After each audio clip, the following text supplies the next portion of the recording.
What happened in Jeepers Creepers 3? The story in this movie is about someone named Kenny who found the hand of the creeper 23 years ago. It fell from the sky as the creeper flew away. It was still moving on its own when it was severed from the body. Kenny takes it home and places it in the barn, but it scares the horses. He used multiple gunfire rounds on it, but it stayed alive, so he buried it for 23 years until the creeper comes back to wreak havoc on the town. This timeline takes place right after the first movie and before the second movie. Once it comes back, there's a group of hunters that are familiar with the creeper and try to hunt it down.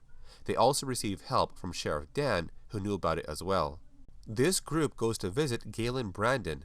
They dig up the buried hand and try to figure out what it is and how to defeat it.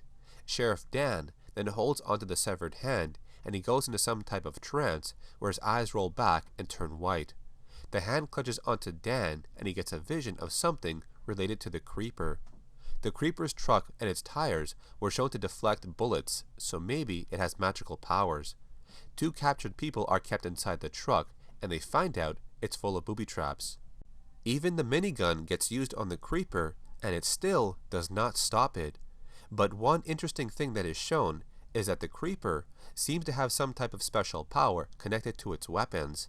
The spear and the axe would fly to his hand on his command. Now at the end of the movie, the creeper finds its old hand, which has now turned to stone. It was nailed to a note that says, "We know who you are." It destroys the hand, then it lets out a loud scream, and some crows fall from the sky. It tracked down this hand that was left behind 23 years ago because it holds information about its weakness or its origins. And before the film ends, we see Trisha Jenner from the first movie. She knows about the creeper and says she's ready for it this time. There was nothing mentioned about the origins or mythology of the creeper to us, the viewer. It was only passed down to those who touched its hand in the story. So this movie was just filler content until the fourth movie, which is supposed to give us more information about what the creeper is and where it comes from. There was also a deleted scene in the second movie that gave us a hint that the creeper is very old because it's been seen during the medieval times. So it seems that if you touch the creature, you end up getting information about the creeper.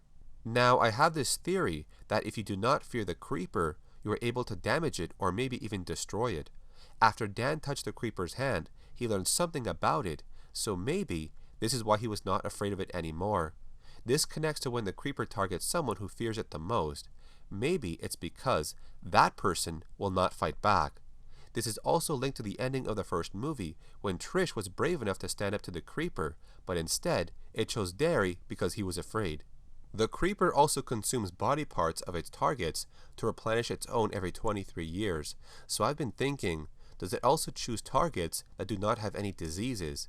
What would happen if the creeper consumes the flesh or body of someone who is sick in some way? Can that disease affect the creeper? Or can the creeper cleanse the disease upon consumption? Now going back to how the hand turned to stone at the end of the third movie, maybe someone discovered its weakness and decided to make a statement. They know how to defeat the creeper. Now as I watched this movie, I felt the story was rushed and it was not as good as the other two movies. I really want to know about the creeper's origins because the director did mention at some time the creeper used to be a very bad man. There's a lot of theories about what the creeper is. It could be a Wendigo, a demon, an alien, a hybrid, or maybe even a man who was cursed by some voodoo spell, or possibly a parasite. But we have to wait for the fourth movie to find out. So if you want to share your opinions, put them down in the comments section. Thanks for watching. My name is Carlos, and I'll see you in the next video.